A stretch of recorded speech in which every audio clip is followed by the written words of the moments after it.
guys, it's Chloe, and today, welcome to a new video.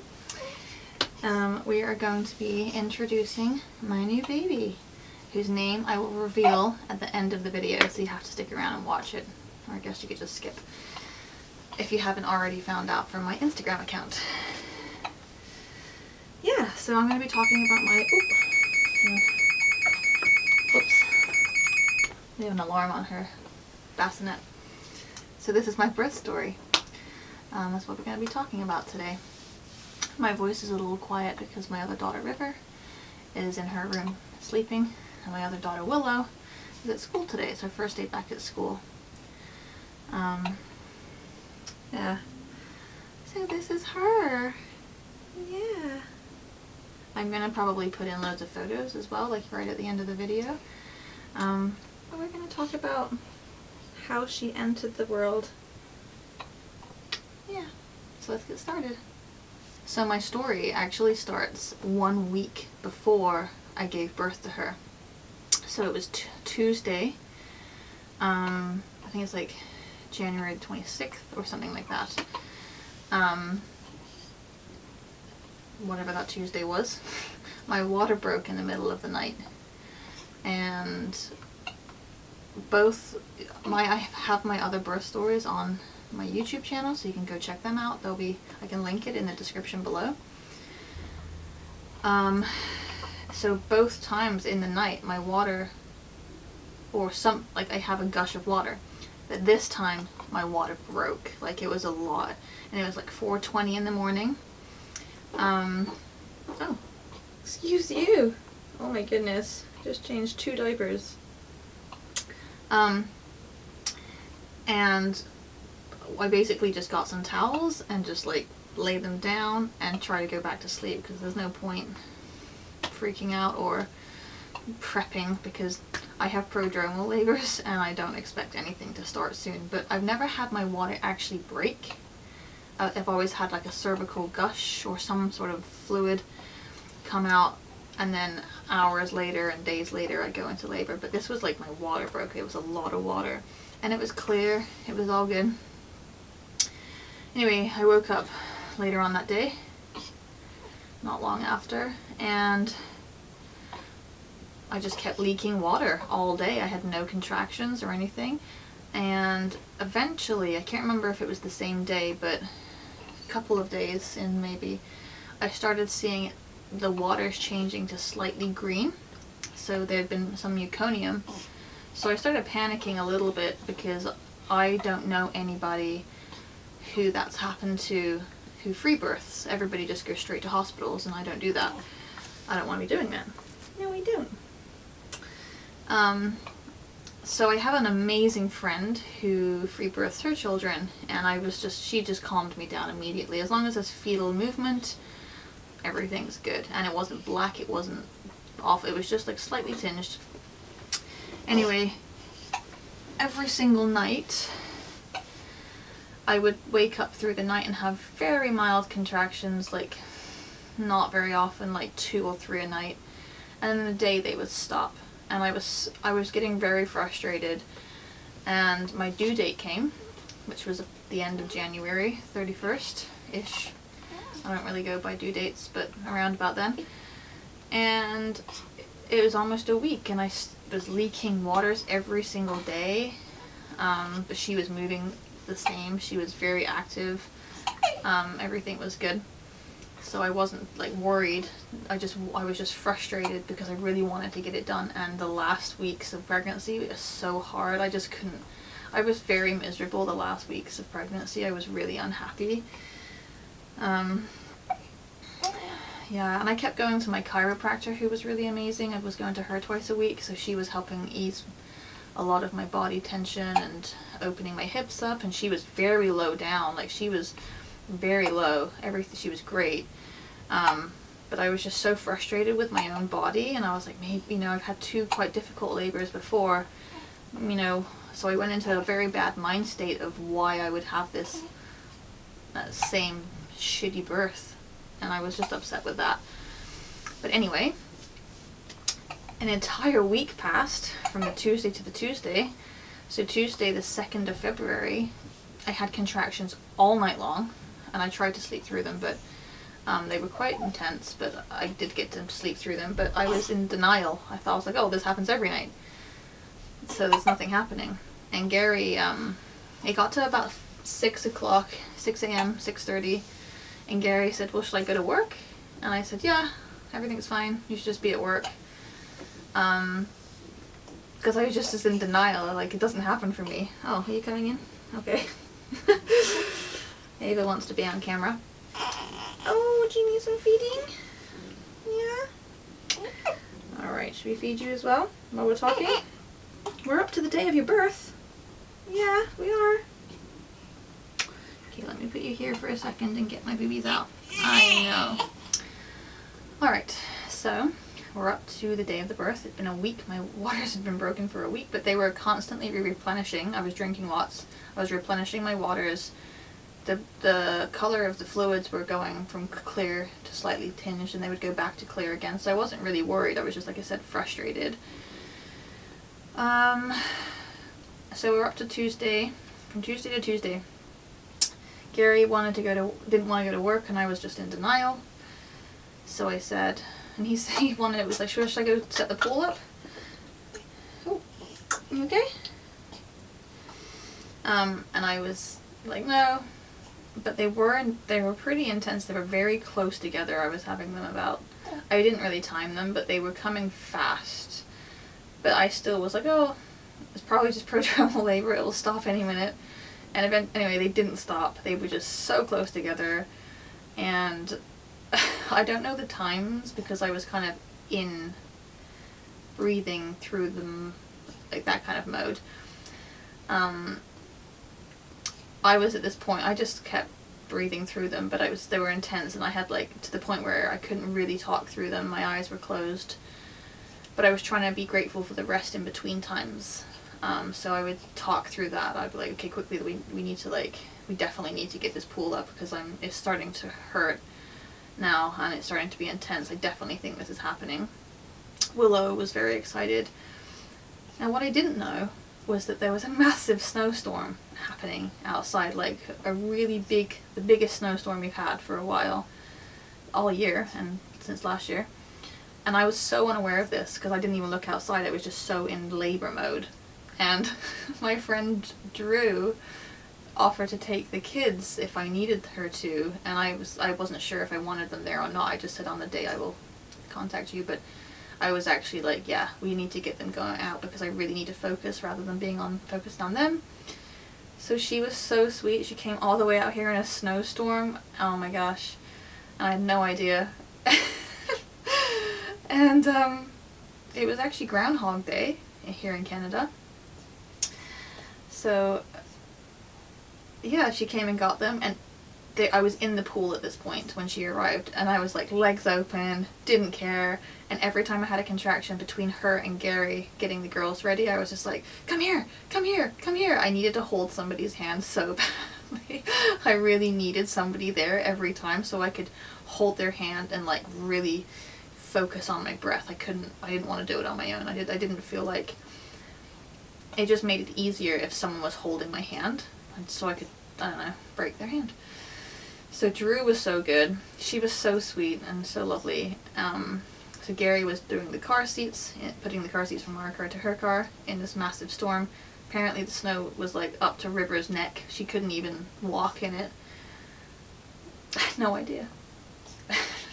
So Drew left, and I was just going. I have no idea what time that was. I still don't know what time that was. And I remember always saying to Gary, you need to make sure I pee a lot because I don't want my bladder to be full so that it's harder for her to come down. Anyway, I didn't even need that. I just kept needing to pee constantly, so I had to keep getting out of the pool and going up the stairs, which was so hard because they were just back-to-back contractions at this point. I just couldn't, every time I moved, it would create a new contraction, so I was so uncomfortable. I don't know how people have pain. People say that they can have pain-free. I just don't know how that's possible because it was they're so intense, and the pain, oh, it's horrible. Contractions suck, but it's how you deal with them. And I did so well, and at one point I was like, I did freak out at one point and was like, I can't do it anymore, I can't do this, and pleaded for the hospital. And I think every woman has to do that at some point, because I just wanted drugs. And Gary was so calm and so good the whole time. He was like, no, we can't even leave if you wanted to, because there's a snowstorm outside. And I was like, don't say things like that to me. Don't say that.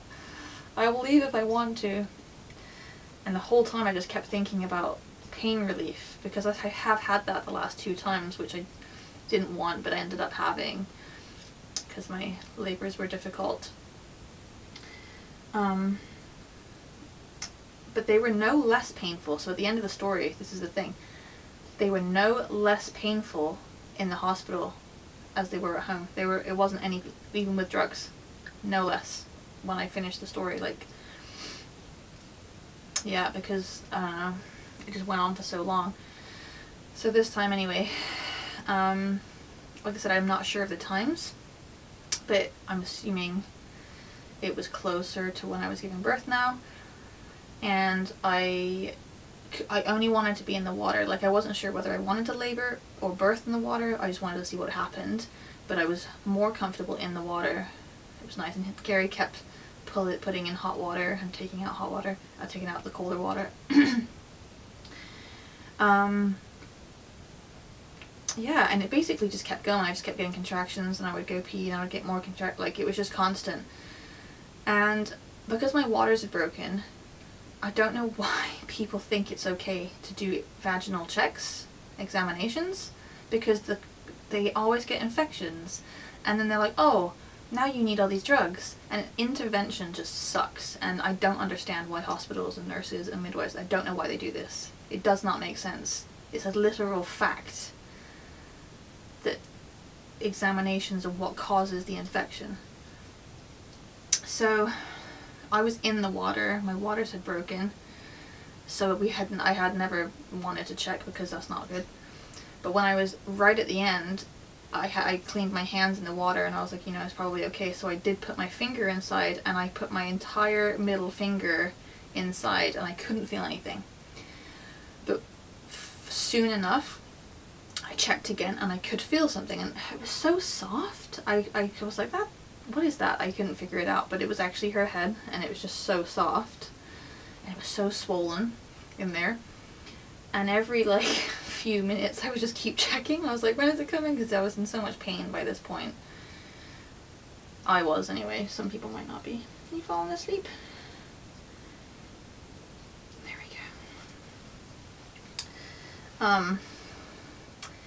And eventually my contractions got to the point where my body wanted to push through the contraction. So the fetal ejection reflex, which I've never had before because I've always been on drugs, I felt that, and that's the worst feeling in the world, when you're having a strong contraction and your body wants to push through it, but you just want it over. So my body wanted to push, and I could feel her head literally on the rim, not crowning, but on the rim. So I had pushed a couple times with the contractions, and her head would sort of come out a little bit, but it would go back in, because she was trying to mold her head to the, to fit out, to come out, which is totally cool, normal, but I was in pain. But everything was perfect. It was going perfectly well. It was going very quick. And Gary at this point got into the pool because he wanted to be able to be there and check and make sure everything went well. And I'm very grateful for that. He was so calm the whole time. He was the most amazing support system ever. Incredible. He was amazing. And I was kind of not squatting, I was sat down, but reclined a little bit at this point. So at this point I got up, and I was on my knees, hands and knees, which was way more intense, which is the opposite of how I have been in the last 2 births. I couldn't be anywhere near lying down. It was agony. But in the water, it was just a bit of a relief from being on my knees constantly. But I changed and I went onto my knees, and he was in front of me, and I just held on to his legs my back was flat, basically. My head was right down, and I was holding onto his legs, and they were like tree trunks rooting me to the earth, just really sturdy and really strong, and I just held on so tight, and I pushed with a couple of contractions, and her head was coming in and out a little bit, and then with one contraction I felt her whole head just go whoop, and her whole head came out in one contraction, and that was the most intense feeling I've ever felt in my life. My whole vagina just opened, and I thought, oh my god, like I'm gonna tear. It was so intense. Just came out like one push, and I put my hand down and I could feel her head, and that's the most incredible feeling in the world. Oh my god, so amazing to feel your baby's head, little baby head. And at this point I was screaming at Gary. I was like, get her out, because it was too much. I was just like, I couldn't, I was in so much pain. I was like, get her out. And he was so calm, and he said, I can't get her out. You have to wait until the next contraction. He was so calm. He just paternally, instinctively knew how to be. It was amazing. It was just so great. And then my next contraction came, and that's when her head turned. And then on the third contraction, I pushed her whole body out. So I was on my knees, and he was behind me. That he went behind, and she came out, and there was a cord around her neck twice. So he just was really calm, and he said, hang on a second. He took the cord around her neck off 2 times. He passed her under the water between my legs, and then I pulled her up for her first breath. And it was the most incredible thing I've ever done in my life, because it's what I've always wanted. And I pulled her up, and she was immediately in her body. She wasn't yet breathing air, but she was alert, and she was right there in her body. There was no issues whatsoever. And I held her to my chest, and I was rubbing her, and she had lots of vernix on her back, and I was just rubbing her up, and she was all squidgy with vernix, which was so cool. It was amazing, because I've never had that experience, because they're always rubbing the baby with a friggin' towel. So I got to just do that naturally. And eventually she took a breath after maybe 30 seconds, I'm not sure. And she cried, and she was super cool. And I was very emotional, because I finally did it. I did it my way, the way I've always wanted, the way I needed this to be, to heal my heart and soul from the losses I had before her, to the births I had before, and all of the ancestors before me who have had trauma. She healed that part of me, and I finally did it. And I got to say that I did it my way. No intervention, no one was there. I free birthed it like a badass motherfucker. I did it, and I'm so proud of myself, and I'm so proud of Gary. He was incredible. It was the most amazing thing I've ever experienced. And we just sat there in the water for a bit, and a few minutes later she was actually trying to root to find some food, which I thought was super cool. She was already just wanting to feed.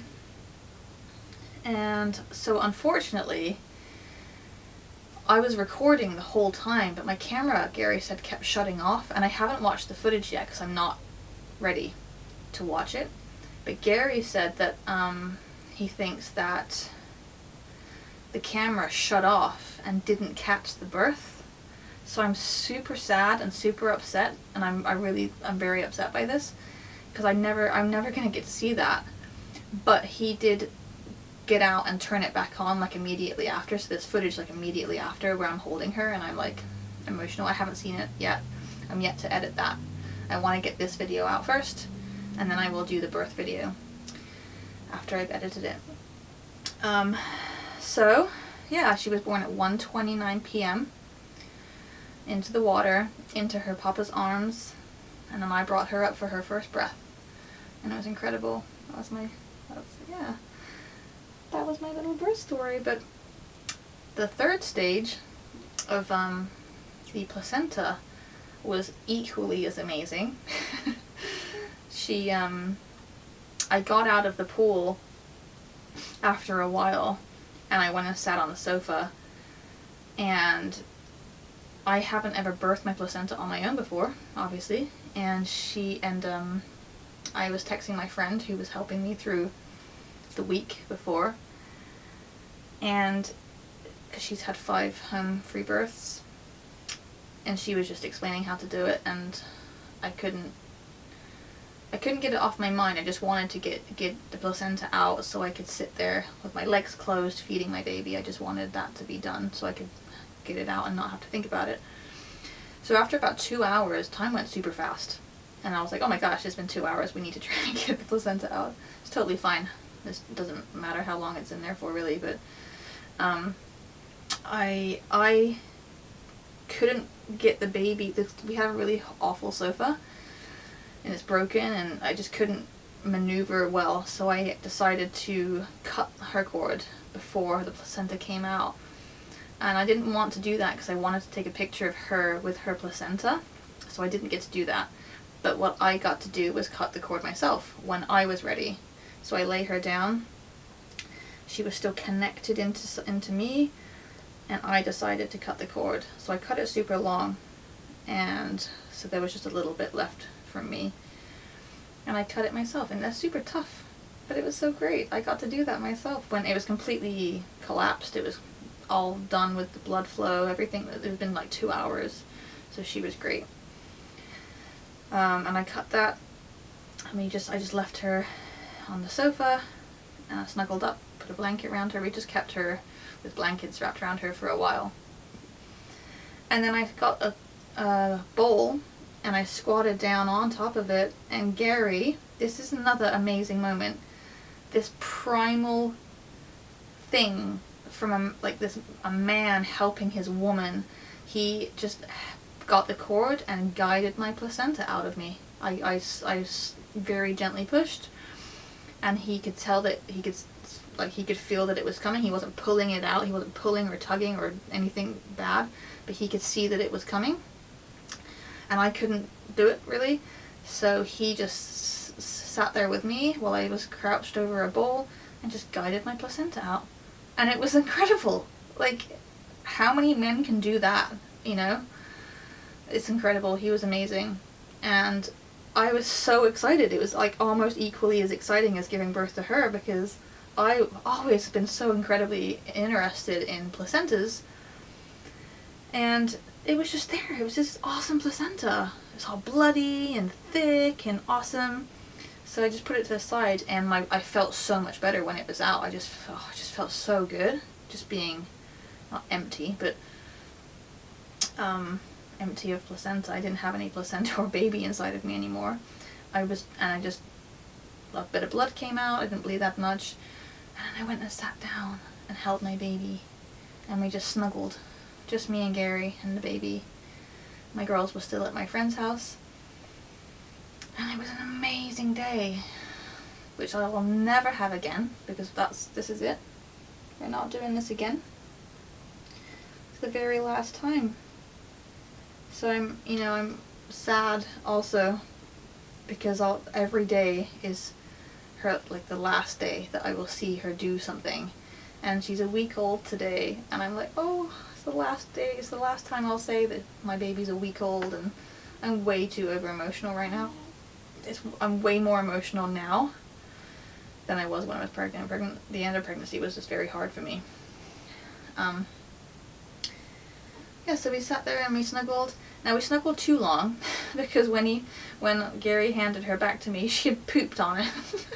And she had this like big thick black meconium sticky tarry poop all over his hairy belly in his belly button, and I picked her up and it was all over us, and we were like, oh, maybe we should have put some clothes on her by now, so we had to clean her up and put some clothes on her. And we put on her outfit that Willow wore and River wore the first time, so they've had the same outfits. We didn't put a hat on. We haven't put a hat on her at all. We put some mittens on, and we eventually ended up weighing her, but we've only just figured out the correct conversion, because we have a weighing scale thing that you put them on in like a sling, but it's so confusing. It's not pounds and ounces, it's like pounds and decimal, I don't know. And I was so upset because like the whole time I didn't realize that 7.7 is not 7 pounds and 7 ounces. So I never realized that my baby's weights were completely something different than I thought. So luckily my friend explained it to me and figured out all of my baby's weights. So she was actually 7 pounds and 13 ounces. That's how much she weighed. And Willow was 7 pound and 4 ounces. River was 7 pounds and 8 ounces, I think. And she was 7 pound 13 ounces. Yeah. So I have really awesome sized babies. Yeah. It was perfect, and she's perfect. And we're all so happy and so in love. We're all like high on oxytocin right now. And it's incredible. We're having the best time. And Willow was off school for 3 weeks, so we didn't get sick from a cold. She went back today. And River's really happy. We're all so happy. I hope I haven't left anything out. I think that's pretty much it, to be honest. And now, for what you've all been waiting for, people who don't follow my Instagram, her name. Her name is Phoenix Galaxy Oakwin Andrews. So, we have Willow, who is Earth, the willow tree. We have River, who is the water. And I needed an air and a fire sign to complete our elemental names. So Phoenix. And we both have Phoenix tattoos, and Phoenixes just keep popping up to us like it just means something to us, so we called her Phoenix. And the last week or so, Galaxy, everything about the universe and the cosmos and how we're made from stardust, Galaxy just kept coming up to me. And Gary said that he didn't want it to be the first name, so I said, well, how about we have Phoenix Galaxy? Which he agreed to, and we love it. And Oakwin is a name that Willow made up quite a few months ago. She just said, what about Oakwin? She just made this name up. I've never heard of it before. And I was like, oh my gosh, that's beautiful. Yeah, well, we should do something with that. So she has 4 names. Phoenix, Galaxy, Oakwin, Andrews. 7 pounds, 13 ounces, born at 1:29 p.m. on February 2nd, Groundhog Day, in the biggest snowstorm that I was very unaware of until the next day. Because I looked outside the next day and it was beautiful, and it rained and it was snowing, it was raining and sunshine. It melted it all. And I was like, what are you talking about? There's no storm. So I have no idea. I'm glad I missed that one. I was doing something much more important. Excuse me. Making it difficult. So yeah, that's my birth story. Incredible. People should be informed more about free births, home births. My camera just stopped recording because I was talking so long. See, that's what happens. That must be a setting. So, anyway. Here she is, 1 week old. Yeah. If you have any questions, please just comment below. My Instagram is below, so I always post pretty much daily updates of my family. Right now it's all just family, but as spring comes, obviously we'll be doing more homegrown, homesteading, homeschooling type thing.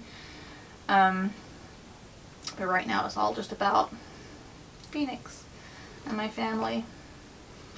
If you have any questions, I hope you liked this video. Hopefully it wasn't too long for you. And yeah, this has just been such a great week, and I really hope that if you're thinking about free birth, please just do it. You know, just grab your autonomy and be connected to the earth and your ancestors the way it's supposed to be. You know, it really isn't an emergency. People need to realize that, unless there is an emergency, of course. That's what hospitals are for. But hospitals aren't for birth. They really aren't. And I was just very grateful that I got to do it my way this time. I really needed that. I needed my rainbow baby. My little rainbow baby. She's sleeping now and I'm going to put her down for a sleep. So, thanks for watching, guys. Please like and subscribe and share and all of that. And love the earth and get lost in nature. Peace.